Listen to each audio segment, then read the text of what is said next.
Hello everyone, this is our first lecture of kinematics and अभी तक lecture 1, lecture 2, lecture 3 में हम लोगों ने बेसिक्स जो है काइनेमेटिक्स का कवर कर लिया था। सबसे इम्पोर्टेंट बात यूनिफॉर्मली एक्सेलरेटेड मोशन, हम उसे बोलते हैं जिसमें एक्सेलरेशन कांस्टेंट हो, उसके इक्वेशंस जो हैं, मोशन ऑफ इक्वेशन जिसको बोलते हैं, उसे भी हम लोगों ने डिराइव कर लिया था। तो आज के क्लास में हम लोग मोशन अंडर ग्रेविटी के बारे में स्टडी करने वाले हैं, जो कि बहुत इंपॉर्टेंट है काइनेमेटिक्स में। तो मोशन अंडर ग्रेविटी में मेन इंपॉर्टेंट चीज़ क्या होता है, तो हम किसी भी पार्टिकल का मोशन ग्रेविटी के हवाले कर देते हैं। मतलब आप किसी भी बॉडी को अगर फ्रीली छोड़ दो या उसको अपवर्ड की ओर फेंक दो, तो उस पर जो लगने वाला फोर्स होगा सिर्फ और सिर्फ ग्रेविटेशनल फोर्स होगा, और ग्रेविटेशनल फोर्स की वजह से जो आएगा एक्सेलरेशन, वो एक्सेलरेशन कांस्टेंट होगा। ठीक है, कब तक कांस्टेंट होगा? अगर हाइट जो है अर्थ के रेडियस के कंपेरिजन में बहुत ज़्यादा कंपेरेबल ना हो, बहुत छोटा हो, तो वो कांस्टेंट होगा। ठीक है, तो मैं ये बोलने वाला हूँ, आज का जो हमारा टॉपिक है, that topic is motion under gravity. हमारा टॉपिक क्या है? Motion under gravity. और मोशन अंडर ग्रेविटी को अगर हम देखें ध्यान से, तो मोशन अंडर ग्रेविटी जो है यूनिफॉर्मली एक्सेलरेटेड मोशन का ही केस है। कैसा केस है? तो हम बोलेंगे इसे यूनिफॉर्मली एक्सेलरेटेड मोशन। और आप ये जानते हो, वैसे मोशन जिसमें एक्सेलरेशन कांस्टेंट हो, that motion is called as uniformly accelerated motion. तो ये जो वैल्यू आता है यूनिफॉर्मली, मतलब मोशन अंडर ग्रेविटी में जो हमारा एक्सेलरेशन होता है, उस एक्सेलरेशन को हम लोग बोलते हैं एक्सेलरेशन ड्यू टू ग्रेविटी। और उसके लिए जो सिंबल यूज में आता है, that is g. G is the acceleration due to gravity, और इसकी वैल्यू होती है लगभग, एग्जैक्ट में अगर देखें तो 9.8 मीटर पर सेकंड स्क्वायर। बट अपने कन्वीनियंस के लिए हम लोग 10 मीटर पर सेकंड स्क्वायर ले लेंगे। ठीक है, क्योंकि हमें पता है कि 10 के साथ मल्टीप्लिकेशन डिवीजन यानी मैथमेटिकल कैलकुलेशन करना इजी होता है रेदर देन 9.8। ठीक है, तो इसमें ज्यादा एरर नहीं आएगा। ठीक है, ओके। तो मोशन अंडर ग्रेविटी में क्या करना है? सबसे पहला केस अगर मैं लूं, तो केस नंबर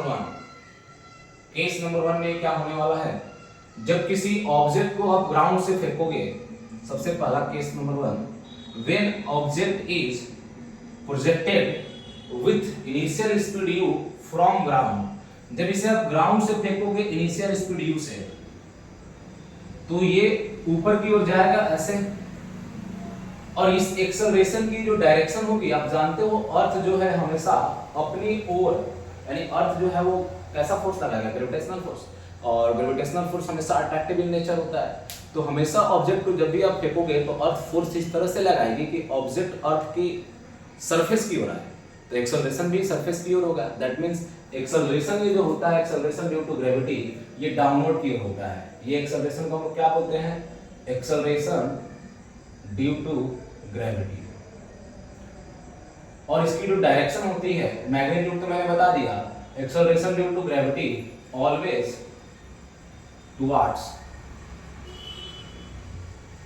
वर्टिकली डाउनवर्ड, हमेशा वर्टिकली डाउनवर्ड डायरेक्शन में ये एक्सेलरेशन की वैल्यू होती है। एक्सेलरेशन हमेशा किधर लगेगा? डाउनवर्ड। तो जब इस पार्टिकल को आप केस 1 में कहां से फेंक रहे हो? ग्राउंड से ही फेंक रहे हो, तो ये ऊपर की ओर जाता है। लेकिन एक चीज ये है कि एक्सेलरेशन इस पे जो लगेगा पार्टिकल के ऊपर, वो डाउनवर्ड की ओर लगेगा, और उसकी वैल्यू कितनी होगी? जी, डाउनवर्ड। तो अगर वेलोसिटी के अपोजिट में एक्सेलरेशन होगा, तो इसे क्या करेगा? धीरे धीरे इसको रिड्यूस करेगा, यानी डिक्रीजिंग स्पीड का केस होगा। तो ये पार्टिकल धीरे धीरे रुकता मतलब धीरे धीरे स्पीड कम होते होते एक टाइम आता है कि इसकी स्पीड क्या हो जाए? वेलोसिटी, जिसको आप बोल सकते हो स्पीड क्या होता है? वेलोसिटी का मैग्नीट्यूड। तो यहाँ पर इसकी जीरो हो जाए, और जब जीरो हो जाएगी तो पार्टिकल इससे ऊपर नहीं जा पाएगा। एंड देन आफ्टर एक मोमेंट के लिए इसकी वेलोसिटी जीरो होती है, और उसे हम लोग बोलते हैं हाईएस्ट पॉइंट, यानी मैक्सिमम हाइट। ग्राउंड से पार्टिकल जिस समय मैक्सिमम हाइट पे होगा, उस समय ये वेलोसिटी जीरो हो गई, एंड फिर ये अपना यू टर्न लेगा, और यू टर्न लेकर के सेम पाथ पे रिटर्न होगा। ठीक है, सेम पाथ पे। बट मैं यहाँ पर थोड़ा सा डिफरेंट पार्ट दिखा रहा हूँ, ताकि हिंड्रेंस ना आए, कंफ्यूजन ना हो। तो पार्टिकल ऐसे गया और वापस आकर के इसको हिट करेगा। अब इसमें हमारा कैलकुलेशन क्या होता है? इसमें कैलकुलेशन ये होता है कि अगर आपने किसी पार्टिकल को यू से फेंका, तो ये मैक्सिमम हाइट कितना होगा? ये टाइम कितना लगेगा मैक्सिमम हाइट तक जाने में, और कितना देर पार्टिकल उड़ेगा, that means time of flight, कितना देर पार्टिकल हवा में रहेगा।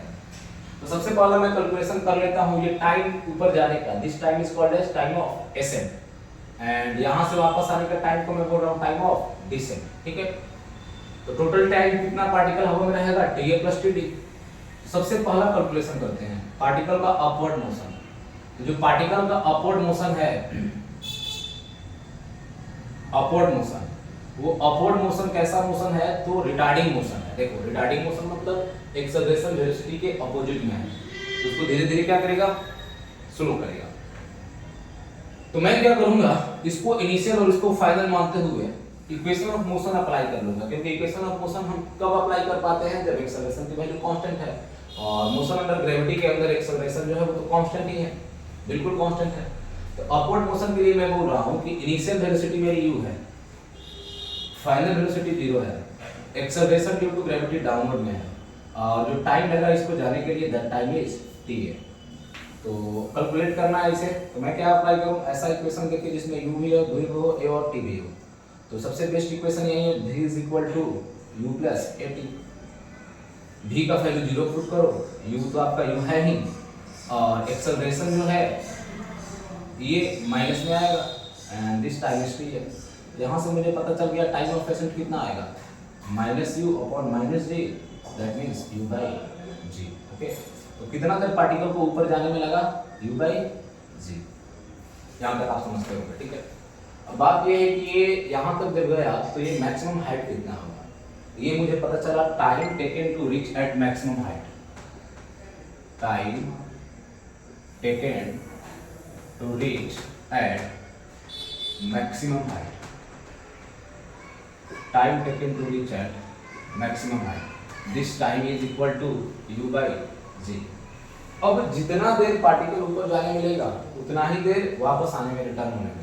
लेकिन मैं सबसे पहले मैक्सिमम हाइट कैलकुलेट कर लेता हूं, maximum height attend bye particle. Particle maximum height तक मतलब कितना जमीन से ये कितना अधिकतम ऊंचाई तक जाएगा, ठीक है, that height is called as maximum height. तो इसके लिए क्या यूज करना होगा हमें, initial velocity u, final velocity 0, और जो डिस्प्लेसमेंट है that displacement is h। Okay, तो ये h की वैल्यू निकालनी है। मैं बोल रहा हूं ये वाला इक्वेशन यूज किया जाए, v square is equal to u square plus 2s। क्या फाइनल वेलोसिटी 0 है, इनिशियल u है, एक्सेलरेशन तो डाउनवर्ड में है, तो आपने सपोज किया अपवर्ड को पॉजिटिव, डाउनवर्ड को नेगेटिव, तो माइनस g लगा दो, और s क्या है, प्लस h। देखो ना डिस्प्लेसमेंट, इनिशियल पोजीशन ये है और फाइनल पोजीशन ये है, तो इनिशियल से फाइनल की ओर देखोगे तो डिस्प्लेसमेंट अपवर्ड की ओर हुआ है, तो पॉजिटिव, यानी h की वैल्यू कितनी आ जाएगी, u स्क्वायर बाय 2g।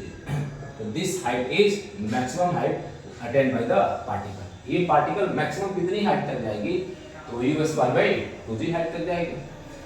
अब वापस आने में कितने टाइम लगेगी, तो वापस आने के टाइम के लिए आप क्या करो, सेट कर दो, इसे आप इनिशियल मान लो, ठीक है, एंड रेड कलर से मैं लिख रहा हूं, और यहां पहुंचते पहुंचते इसे आप फाइनल मान लो। तो इनिशियली वेलोसिटी 0, इसको डिस्प्लेसमेंट h कवर करना है डाउनवर्ड की ओर, एक्सेलरेशन भी डाउनवर्ड की ओर है, और पहुंच जाना है फाइनल पोजीशन पे। तो मैं बोल रहा हूं time taken to reach at ground from the highest point, उस टाइम को मैं क्या बोल रहा हूं, टाइम ऑफ डिसेंट। क्या मैं लिख दूं यहां पर, time taken to reach at ground from maximum height, maximum height से। तो देखो इनिशियली 0, इसको h डिस्प्लेसमेंट कवर करना और यहां पहुंचना है, और इस टाइम को आपने क्या बोला, t is equal to tv, d for descent, और एक्सेलरेशन की वैल्यू किधर है, डाउनवर्ड की ओर ही है, कुछ नहीं, बस u बराबर 0, v से तो हमें मतलब है नहीं, डिस्प्लेसमेंट की वैल्यू कितनी, आप डाउनवर्ड को चाहो तो इसमें पॉजिटिव ले सकते हो, तो डिस्प्लेसमेंट की वैल्यू कितनी है, डाउनवर्ड को ही मैंने प्लस h, और देखो तो ये h की वैल्यू मैं निकाल चुका हूं, ये स्क्वायर बाय 2g, एक्सेलरेशन किधर है g, और डाउनवर्ड को मैंने क्या कंसीडर किया इस केस में, पॉजिटिव, अब किसी एक पर्टिकुलर केस में अपने हिसाब से डायरेक्शन को पॉजिटिव या नेगेटिव सेट कर सकते हो। तो मैंने इस वाले इक्वेशन के लिए डाउनवर्ड को ही पॉजिटिव लिया बिकॉज ज्यादातर क्वांटिटी डाउनवर्ड की ओर ही है। इनिशियली पार्टिकल यहाँ पे है, नीचे की ओर चला, डिस्प्लेसमेंट डाउनवर्ड में, एक्सेलरेशन डाउनवर्ड में, इनिशियल वेलोसिटी तो जीरो ही है। जो टाइम लगा वो टाइम कितना है, दिस टाइम इज t। तो क्या यहाँ पे इक्वेशन लगाया जाए, s is equal to ut plus at²। इसको अगर मैं अप्लाई करूं तो s की वैल्यू कितनी है, u²/2g, u 0 है, हाफ g, और टाइम के जगह पे मैं लिख रहा हूं td। अब देखो ध्यान से क्या आएगा, यहाँ से हाफ से हाफ कैंसिल हो जाएगा, जो td आएगा this td will be come under u²/g² and u²/g² बाहर आएगा u/g। तो मैं अगर चाहूं तो मैंने स्टार्टिंग में भी बोला था कि जितना इसको ऊपर जाने में टाइम लगेगा उतना ही ऊपर से हाईएस्ट पॉइंट से नीचे आने में टाइम लगेगा। तो टाइम ऑफ एसेंट भी u/g था और टाइम ऑफ डिसेंट भी कितना आया u/g, और इन दोनों टाइम को अगर मैं ऐड कर दूं तो this time is known as time of flight. तो पार्टिकल कितना देर हवा में रहेगा, that time is called as time of flight. देख लीजिए, मैं इसको भी फाइनली आपको बताने देता हूं, आप इसका स्क्रीनशॉट लीजिए या नोट कर लीजिए। ओके, तो देखिए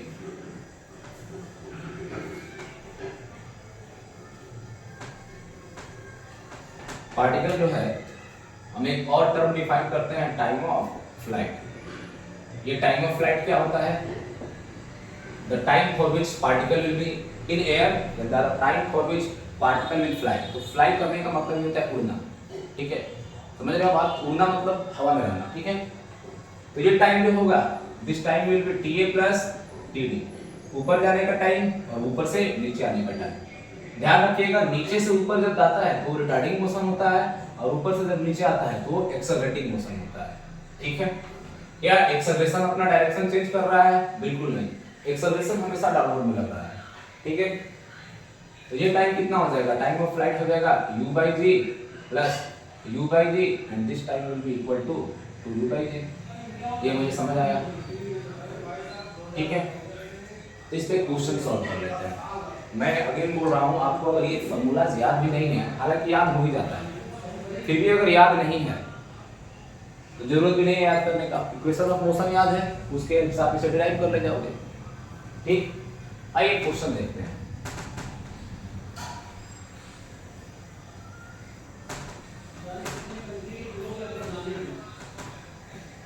ओके,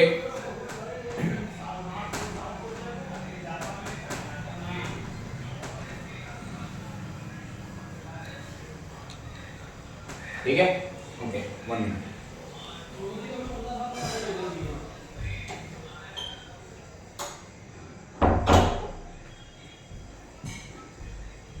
आवाज थोड़ा ज्यादा आ रहा था तो मुझे थोड़ा दरवाजा बंद करना पड़ा। ओके, देखिए मैं एक क्वेश्चन ले रहा हूँ और इस क्वेश्चन में ट्राई करेंगे हर एक चीजों पे बात करने का। इसे भी मैं मिटा देता हूँ, उस पर मैं बात करूंगा किसी को हम लोग बोलते हैं ग्राउंड टू ग्राउंड। जैसे मैं बोलूं if an object is projected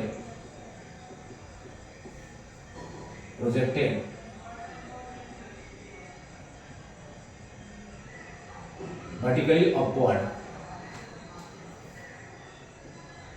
with 50 meter per second, find सबसे first time of flight that is t, दूसरा h max कितना ये मैक्सिमम हाइट तक जाएगा, तीसरा आपसे बोल सकते हैं displacement and distance in 6 second, fourth average speed and average velocity in 6 second. Okay, पांचवा ले लेते हैं distance and displacement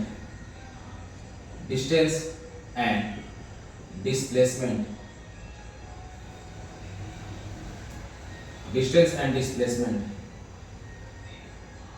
from t equal to 4 second to t equal to 6 second, and छठा average speed and average velocity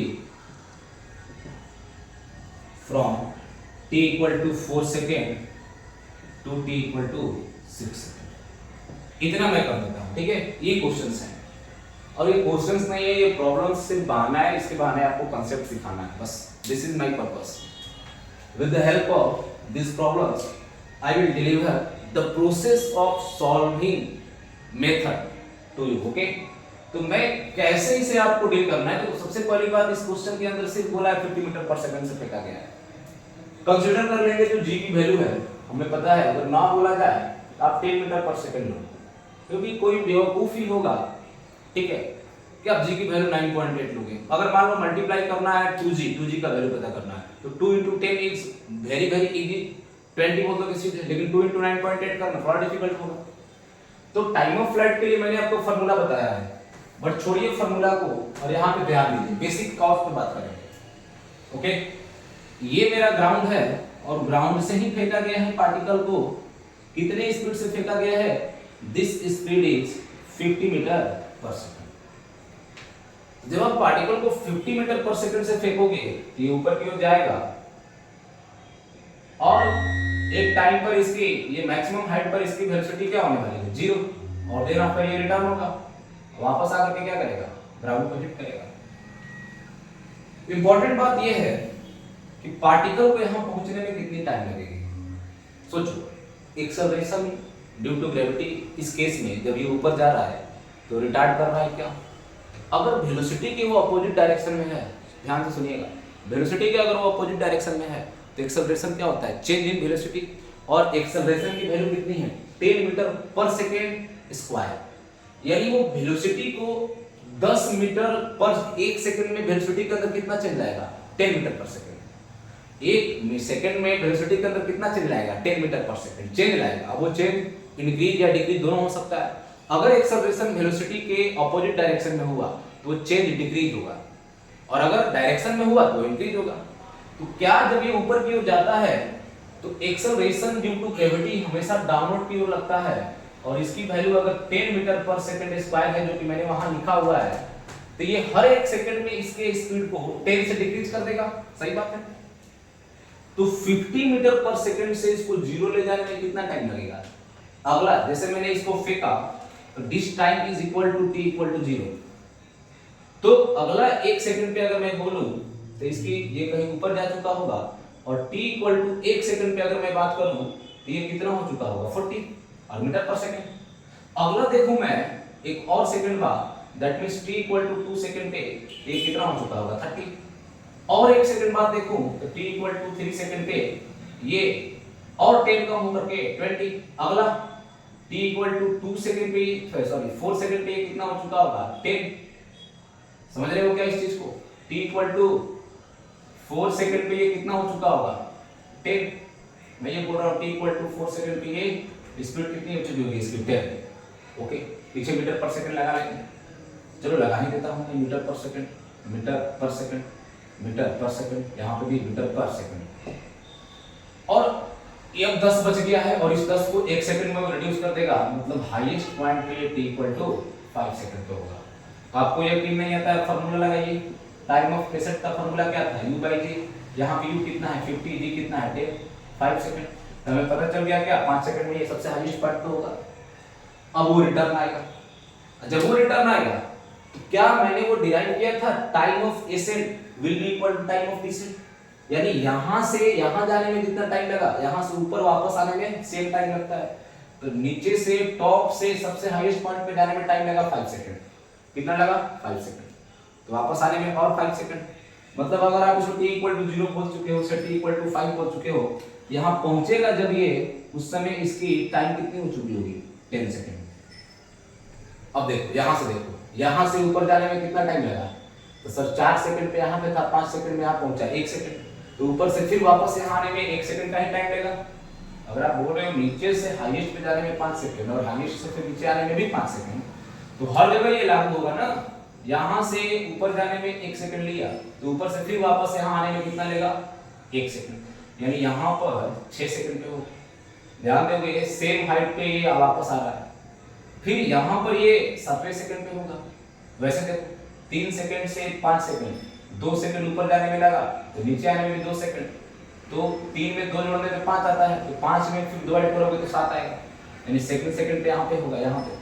उसी तरह से देखूं तो 8वें सेकंड पे यहाँ पे, 9 सेकंड पे यहाँ पे, और 10वां सेकंड पे फिर से ग्राउंड। यानी पार्टिकल की मोशन को समझिए। अब बात यह है कि यहाँ पे जब आएगा तो इसकी वेलोसिटी डाउनवर्ड में होगी, बिल्कुल होगी। कितनी होगी? तो फिर एक्सेलरेशन में फोकस कीजिए। एक्सेलरेशन क्या होता है? Change in velocity. तो अब नीचे की ओर चल रहा है, वेलोसिटी का डायरेक्शन नीचे, एक्सेलरेशन नीचे, तो अब वो इंक्रीज करेगा ना, वेलोसिटी को तेज करेगा, और हर सेकंड कितना से तेज करेगा? 10 मीटर पर सेकंड से। तो 0 से 1 सेकंड में वो वापस कितना ला देगा? स्पीड इसका कर देगा 10 मीटर पर सेकंड। मतलब एक बात हमें समझ में आया, यहाँ से सेम हाइट पर जाते समय जितनी स्पीड होती है, आते समय भी स्पीड सेम होती है। फिर यहाँ पे स्पीड कितना हो चुका होगा?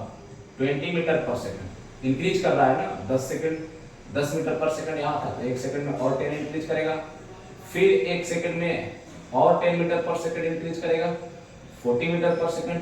और जब यहाँ पे हीट कर रहा होगा ग्राउंड को, तो वेलोसिटी कितनी होगी? 50 मीटर पर सेकंड। हमने एनालिसिस किया हर एक चीज, ठीक है। आपसे कोई बोले बताइए इंस्टेंटेनियस वेलोसिटी 7 सेकंड पे, तो 20 डाउनवर्ड, 3 पे कितनी है? 20 बट अपवर्ड। ये बात बता सकते हो। अब आइए इधर ध्यान दीजिए, हमसे क्या पूछा है? Time of flight. क्या टाइम ऑफ फ्लाइट वही टाइम होता है जितना देर पार्टिकल एयर में रहे? बिल्कुल वही टाइम होता है। तो एयर में कितना देर रह रहा है? मैंने t=0 पे इसको फेंका था, वापस t=10 सेकंड पे ये हिट किया, तो टाइम ऑफ फ्लाइट सीधे मैं लिख देता हूं 10 सेकंड। फार्मूला लगा लो, टाइम ऑफ फ्लाइट का फार्मूला है 2u/g। 2 * u का वैल्यू है 50 और g का वैल्यू है 10। ये गया क्या? कितना आया? 10 सेकंड। दूसरा h max, maximum height, u²/2g। ये भी आपके पास ऑप्शंस है। u कितना है? 50 का स्क्वायर और डिवाइडेड बाय 20। यानी अगर मैं जो ट्रूथ इसे लिख सकता हूँ ऐसे, और ये कितना आया? 125 मीटर। ठीक, कोई प्रॉब्लम नहीं। पार्टिकल के बारे में तीसरा नंबर में क्या पूछा है? Displacement and distance in 6 second. तो 6 सेकंड में कितना डिस्प्लेसमेंट है और कितना डिस्टेंस है? तो ये इनिशियल है, इनिशियल से 6 सेकंड पर ये कहां पहुंचा? ऐसे गया 5 सेकंड, 6 सेकंड, यानी 6 सेकंड पे यहां पे है। तो 6 सेकंड पे इसकी डिस्प्लेसमेंट कितनी है? ये वाली, ये निकालनी है हमें। देखिए 6 सेकंड पर डिस्प्लेसमेंट अगर निकालनी है, बिल्कुल निकाल सकते हैं। इसके लिए फॉर्मूला भी हमारे पास है, मोशन ऑफ इक्वेशन आप अप्लाई कर लीजिए। s = ut plus at²। But proper ध्यान से, u की वैल्यू अगर आप अपवर्ड को पॉजिटिव लोगे into 6 प्लस और a की वैल्यू -10 लेना पड़ेगा, क्योंकि एक्सेलरेशन तो डाउनवर्ड में है, ठीक। और t का स्क्वायर यानी 6 सेकंड मैंने बात किया हुआ, तो ये हो जाएगा 300। और ये गया क्या? बिल्कुल, या मैं इसको नहीं कैंसिल कर रहा हूँ, 36 और 36 डिवाइडेड बाई 2 80, ये आएगा -180, और ये कितना आएगा? 120 मीटर, 120 मीटर की हाइट पे होगा। अब बात ये है कि ये डिस्टेंस है कि डिस्प्लेसमेंट है, तो इस वाले फार्मूला में ये डिस्प्लेसमेंट होता है। तो डिस्प्लेसमेंट निकालने का तो डायरेक्ट ये फार्मूला है हमारे पास, लेकिन क्या यही डिस्टेंस होगा? पहला हमसे पूछा है डिस्प्लेसमेंट, तो डिस्प्लेसमेंट है ये हमारा, ये क्या है? डिस्प्लेसमेंट। डिस्टेंस क्या होगी? पार्टिकल यहां से यहां गया, रिटर्न आया, तो डिस्प्लेसमेंट जो है 120 आया, क्योंकि ये गया और रिटर्न हुआ। तो क्या अगर ये 120 है, मैक्सिमम हाइट 125 मीटर है, तो ये 125 रहा होगा। देखो वहां पर निकाला है मैक्सिमम हाइट। तो पार्टिकल ने ये 5 मीटर जाने में और ये 5 मिनट आने में, यानी यहां से यहां सबसे पहले ये ऊपर गया तो डिस्टेंस 125 कवर किया, फिर टर्न आया तो 5 कवर किया, तो डिस्टेंस जो होगा वो कितना हो जाएगा? 125 प्लस 5 130 मीटर। बिल्कुल, तो ये ध्यान रखिएगा डिस्प्लेसमेंट एंड डिस्टेंस के बारे में। तो डिस्प्लेसमेंट डिक्रीज हो रहा है क्योंकि ये रिटर्न हो रहा है, लेकिन डिस्टेंस तो हमेशा ऐड ऑन होते चला जाता है, वो तो पाथ लेंथ होता है। अगला average speed and average velocity in 6 second. तो एवरेज स्पीड एवरेज वेलोसिटी निकालने के लिए हमें क्या चाहिए, जिस टाइम इंटरवल में एवरेज पूछा है उस टाइम इंटरवल में टोटल डिस्प्लेसमेंट चाहिए और टोटल डिस्टेंस चाहिए। तो फोर्थ नंबर पार्ट अगर आपसे देखा जाए, एवरेज वेलोसिटी बोला तो टोटल डिस्प्लेसमेंट पता कीजिए 6 सेकंड कितना है, और टाइम जो है वो 6 सेकंड ही होगा, उससे डिवाइड कीजिए। टोटल डिस्प्लेसमेंट इसकी है 120, तो कितना हो गया 20 मीटर पर सेकंड, बिल्कुल हुआ। और वही अगर मैं बोलूं एवरेज स्पीड, एवरेज स्पीड कितनी हो जाएगी, टोटल डिस्टेंस ये कवर किया 130 मीटर और टाइम लगा 6, डिवाइड कर देंगे ये आ जाएगा 6 टू 12 1 और 6 1 6 6 1 6 टू 12 बचा 1 6 1 6 4 बचा 6 6 36 कितना मीटर। एवरेज स्पीड ज्यादा ही होगा, ठीक है सही बात। आगे distance and displacement from 4 to 6 second. तो 4 सेकंड हमारा देखिए, मैंने बार बार ये आपको बोलता हूँ कभी भी एवरेज पूछे तो आप इनिशियल पॉइंट को सेट कीजिए और फाइनल पॉइंट को सेट कीजिए। t = 4 सेकंड हमारा इनिशियल पॉइंट होगा और t = 6 सेकंड फाइनल पॉइंट होगा, और उसी दो पॉइंट्स पे फोकस कीजिए। क्वेश्चन नंबर 5 के लिए मेरा ये इनिशियल पॉइंट बनने वाला है, पार्टिकल ऐसे गया फिर 6 सेकंड पे यहाँ पे दिखा, ये फाइनल पॉइंट हो गया। मतलब देखो इन 2 सेकंड में ये जहां था वहीं आया है, तो अगर नहीं सर थोड़ा आगे नहीं बढ़ गया है, ये तो मैंने डायग्राम बनाया ना बच्चा, हुआ क्या मोशन ऐसे हो रहा, ये गया ऐसे होके नहीं आ रहा है, ये गया ऐसे इसी पाथ पे वापस आया। तो देखो 4 सेकंड पे जहां था 6 सेकंड पे फिर वहीं आया, मतलब डिस्प्लेसमेंट तो 0 दिख रहा है आपको साफ साफ इस वाले केस में। इस वाले केस में डिस्प्लेसमेंट आपको क्या दिख रहा है 0। डिस्टेंस कितना दिख रहा है 5 जाने में और 5 वापस आने में 10 मीटर। तो मैं इसको लिखता हूं यहाँ पे, डाल दे रहा हूँ इस क्वेश्चन को।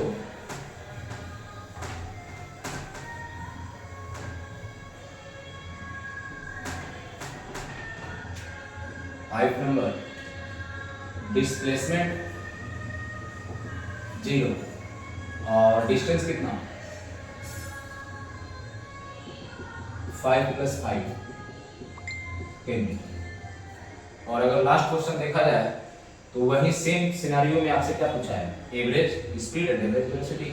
तो एवरेज स्पीड क्या होता है, टोटल डिस्टेंस किस टाइम में 4 से 6 सेकंड में, तो टोटल डिस्टेंस 10 मीटर का कवर किया और टाइम कितना है 2 सेकंड, 6 - 4, ठीक है। ये कितना आया 5 मीटर पर सेकंड। लेकिन एवरेज वेलोसिटी कितना हो जाएगा, ये हो जाएगा 0/2 0 मीटर पर सेकंड। अब कभी भी आपसे पूछेगा 2 सेकंड से 8 सेकंड के बीच में एवरेज वेलोसिटी, वो भी 0। एक इंपॉर्टेंट बात ये है कि जब सेम हाइट पे ये होता है, जब जाने वाला टाइम जो होता है और वापस आने वाला टाइम, इन दोनों को अगर आप ऐड कर दोगे तो टाइम ऑफ फ्लाइट के बराबर होता है। आप देखो किसी भी मोमेंट पे इस पार्टिकल का टाइम ऑफ फ्लाइट कितना है 10 सेकंड। अब किसी भी हाइट पे देख लो, सपोज मैं बोल रहा हूँ इस हाइट पे, ये हाइट जो भी होगा निकाला जा सकता है। क्या करोगे s = ut + हाफ t² और s x टाइम का वैल्यू 1 सेकंड पुट करना, दिया जाएगा 50 × 1 - हाफ t² यानी 45 मीटर आएगा। तो फर्स्ट सेकंड में ये 45 मीटर पे पहुंचा, यानी 1 सेकंड पे इसकी यहाँ से हाइट 45 होगी, तो फिर वापस आते समय भी 9 सेकंड पे 45 मीटर हाइट पे ही होगा। मतलब सेम हाइट पे पार्टिकल 2 बार आपको दिखता है, 2 टाइम मिलेंगे और उन दोनों टाइम का सम टाइम ऑफ फ्लाइट के इक्वल होगा। देखिए 1 + 9 10, 2 + 8 10, 3 + 7 10, 4 + 6 10, नीचे देखिए 0 + 10 10, 5 पे अगर मैं बात करूं तो 5 और 5 10, ठीक है, समझ रहे हो बात। तो इसको आप ऐसे सोच सकते हो, ठीक है ओके। तो इस पार्ट्स को मैंने, इस क्वेश्चंस को मैंने आपको डिटेल में कराया। अब मोशन अंडर ग्रेविटी में केस नंबर 2 आता है कि आप पार्टिकल को किसी हाइट से छोड़ दो, ड्रॉप कर दो। तो ड्रॉप करने वाला जो केस है ग्राउंड टू ग्राउंड वाले का हाफ केस है, जब आप ड्रॉप करोगे तो उसकी इनिशियल वेलोसिटी 0 और ये आकर टकराएगा जमीन से। तो बस ये वाला केस आप लगा दोगे। तो मैं डायरेक्ट उसको समझाता हूँ। ओके, इसको आप नोट कर लीजिए।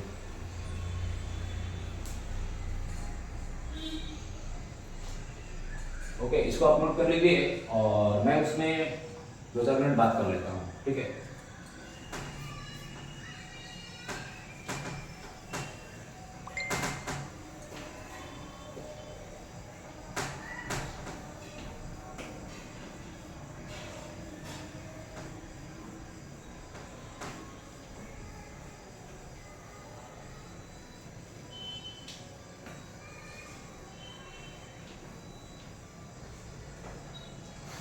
देखते हैं इसमें case number 2, when particle is dropped from certain height h, यानी ऐसा केस है, ये ग्राउंड है, तो ग्राउंड से किसी सर्टेन हाइट पर आप इसको रखे हुए हो, सपोज ये कोई टावर हो सकता है या कोई बिल्डिंग हो सकता है, हमें उससे कोई मतलब नहीं है। चलो मैं इसको थोड़ा सा, और यहाँ से आप इसे क्या कर रहे हो, ड्रॉप कर रहे हो। तो ड्रॉप का मतलब होता है इनिशियल वेलोसिटी आपने इसको कितना दिया, 0, इसकी हाइट कितनी है, कैपिटल एच। अब इसमें क्या आएगा कि पार्टिकल को कितना टाइम लगेगा यहाँ पहुँचने में, तो मैं यहाँ पे लिख रहा हूँ time taken to reach at ground. Ground को पहुंचने में टाइम कितना लगेगा। आपके पास क्या क्या डेटा है, इनिशियल 0, एक्सेलरेशन g डाउनवर्ड और डिस्प्लेसमेंट भी डाउनवर्ड में ही कवर करना है। तो इस केस में डाउनवर्ड को पॉजिटिव ले लो, अपवर्ड क्या हो जाएगा, नेगेटिव, क्योंकि g डाउनवर्ड में है और h भी डाउनवर्ड में है, तो मैंने इसको पॉजिटिव लिया और ये भी प्लस है। और क्या हमें चाहिए, टाइम ही तो पता करना है। चलो टाइम पता करना है, तो मोशन ऑफ इक्वेशन क्या लगाओगे, इसमें u भी हो, g भी हो, s भी हो और t भी हो। कौन सा, s is equal to ut plus half t square, यही बेस्ट रहेगा लगाना। u 0 है तो ये गया, s के जगह पे मैंने h रखा, हाफ, a के जगह पे t, तो t इक्वल टू कितना आ गया, 2h बाई g। ये this is the time taken by particle to reach at 2h by g, this is the time taken by particle to reach at, बिल्कुल सही बात। बस h की वैल्यू पता रहेगी, आप निकाल लोगे। देखो ध्यान से, एक हाइट ज़्यादा रहेगा तो ज़्यादा टाइम लगेगा, अगर 4 गुना हाइट को कर दोगे तो टाइम डबल लगेगा आने में। हाइट को 9 गुना कर दोगे, जैसे ये h है तो इसको 9h कर दोगे, तो h हाइट को गिरने में टाइम t लग रहा है, तो 9h से गिरने में टाइम कितना लगेगा, 3t। तो ध्यान रखना टाइम जो है directly proportional to under h है। सेकंड क्या आता है कि ये जब यहाँ पहुंचेगा तो कितना स्पीड से इसको हिट करेगा, मतलब फाइनल वेलोसिटी क्या होगी। जिसे आप बोल सकते हो velocity with which particle will hit the ground, particle will hit the ground। कोई उसको हिटिंग वेलोसिटी भी बोलता है। तो ये वेलोसिटी कितनी होगी, तो अगर ये वेलोसिटी पता करना है तो मुझे डिस्प्लेसमेंट पता है, ठीक है, टाइम पता कर चुके हो, पर डिस्प्लेसमेंट पता है मुझे, तो वही वाला फॉर्मूला लगाया जाए, v square is equal to u square plus 2s। कि जब यहाँ पहुंचेगा तो ये u 0 है, तो v is equal to under root 2g और s की वैल्यू कितनी है, h। ये ध्यान रखिए जो वेलोसिटी होगा वो 2gh होगा, ये भी डायरेक्टली प्रोपोर्शनल टू h है, यानी जितना ज्यादा ऊंचा से फेंकोगे उतना ज्यादा तेज लगेगा झटका, मतलब टकराएगा। नॉर्मल बात है कि अगर मैं किसी के सर के ऊपर छोटा सा ईंट है ना, ईंट एक पूरा बड़ा ईंट गिराऊं और थोड़े हाइट से गिराऊं तो थोड़ा चोट लगेगा, बहुत ज़्यादा ऊंचे से गिराऊं तो ज़्यादा तेज आकर टकराएगा। ये बात आप भी फील किए होंगे। अगर मैं कूदूं छत से, तो छत से कूदने पे अगर कम हाइट से कूदूंगा तो चोट नहीं लगता है। क्यों नहीं लगता है, क्योंकि जब कूदते हैं, जब जाके ज़मीन से टकराते हैं तो वो वेलोसिटी कम होती है। ज़्यादा छत ऊंचा होगा उससे कूद जाऊँ तो ज़्यादा तेज टकराऊंगा और फिर राम सकते होगा। अब समझ रहे हो इस चीज़ को। तो पहाड़ से जाकर कोई छलांग मार दे, ऊंचाई ज़्यादा है पहाड़ की, जितना ज़्यादा खाई होगा उतना ज़्यादा टाइम मिलेगा गिरने का, उतना एच की वैल्यू होगी और लास्ट वाली जो वेलोसिटी होगी जिससे वो टकराएगा बहुत ज़्यादा होगा। ये सब बातें मैंने रखती है, ठीक है, ध्यान रखोगे। केस 3 में क्या हो सकता है, केस 3 में आप किसी पार्टिकल को जब फेंकोगे तो वो particle is projected, particle is projected with some initial speed from a certain height, from a certain height. किसी certain height से आपने उसको ड्रॉप किया इस केस में, सेकंड केस में। अब आप इसको इनिशियल या तो ऊपर की ओर या नीचे की ओर, कोई भी केस हो सकता है, लेकर के आप फेंकोगे तो ये ऊपर की ओर जाएगा, यहाँ पे इसकी वेलोसिटी 0 होगी और ये वापस कहाँ पहुंच जाएगा, नीचे। Suppose this height is h और ये यहाँ से जो हाइट कवर किया दिस इज स्मॉल h, तो यहाँ पे इसकी वेलोसिटी 0 और फिर आके यहाँ पे टकराएगा। तो ऐसे प्रॉब्लम्स को डील करने के लिए आप या तो इसको ब्रेक कर लिया करो मोशन को, इस मोशन को आप दो पार्ट में ब्रेक कर लो। एक पार्ट ये होगा, यहाँ से आप इसको ऊपर पहुँचा दो और ऊपर से फिर ये नीचे, ये इस तरह से आप इसको ब्रेक कर सकते हो और टाइम निकल आएगा। मैं अगर बोलूँ इसका सॉल्यूशन अगर करना चाहते हैं आप, तो डायरेक्ट वे में अगर मैं टाइम का एक्सप्रेशन निकाल दूँ तो देखना ध्यान से, यहाँ से इसको यहाँ पहुँचाना है, ये इनिशियल और ये बताओ फाइनल, इनिशियल और फाइनल। इनिशियल और फाइनल में मोशन ऑफ इक्वेशन लगा सकते हैं बिल्कुल, यूनिफॉर्मली एक्सेलरेटेड मोशन का केस, सारा का सारा motion under gravity uniformly accelerated motion का केस तो है। तो मैंने क्या बोला कि आओ इसको यूज करते हैं, ये टाइम सपोज t है, मैंने बोला t equal to t, displacement is equal to h। क्या डाउनवर्ड को मैं पॉजिटिव ले लूं, अपवर्ड क्या हो जाएगा, नेगेटिव। तो वेलोसिटी को आपने इनिशियली फेंका u से अपवर्ड की ओर, तो इनिशियल वेलोसिटी को -u लिखो, एक्सेलरेशन को -g लिखो, क्योंकि एक्सेलरेशन तो डाउनवर्ड में होगा, हमेशा डाउनवर्ड में होगा। तो क्या ये मैं फार्मूला लगाऊं, s is equal to ut plus half a t²। बिल्कुल s भी है, u भी है, a भी है और t भी है। s की वैल्यू कितनी है, h, u की जगह पे मैं लिखूंगा, अभी ये फार्मूला है, u की जगह पे मैं -u लिख रहा हूँ, फिर t और t को मैं क्या लिख रहा हूँ, कैपिटल T, हाफ a। सुन लो फिर से, अपवर्ड नेगेटिव, u कहाँ है अपवर्ड में, इसलिए मैंने u को क्या लिखा, -u। ये मेरा फार्मूला है मोशन ऑफ इक्वेशन का। अब मैं वैल्यू रख रहा हूँ ये ऊपर में जो दिया गया है, t की जगह पे क्या रख रहा हूँ, capital T, half acceleration downward में है और डाउनवर्ड को मैंने क्या माना है, पॉजिटिव, ध्यान रखो पॉजिटिव, हाफ g t²। अगर इसको मैं ठीक से लिख दूँ तो ऐसे लिख सकता हूँ, half g t² minus u into t minus h is equal to 0। 2 से मल्टीप्लाई कर दूँ तो यह जाएगा gt² minus 2u into t minus 2h is equal to 0। अब ध्यान से देखो, क्वाड्रेटिक बनता हुआ आपको दिखेगा, इसमें क्वाड्रेटिक इन t, और अगर एक क्वाड्रेटिक t में बन रहा है तो हमारे पास टाइम की वैल्यू होगी, निकाला जा सकता है। तो क्वाड्रेटिक वाला अगर मैं फार्मूला लगा दूं, t is equal to minus b, तो b का मतलब t का coefficient minus of minus u आएगा ना, plus minus b², sorry this is the, ये 2u है, -2u, तो b² मतलब -2u का स्क्वायर, -4a, ये 4 है, ठीक है, a और c कितना है, -2h, देखो ना, upon -b plus minus b² -4ac upon 2a, ये कितना है, g। कोई दिक्कत, बिल्कुल।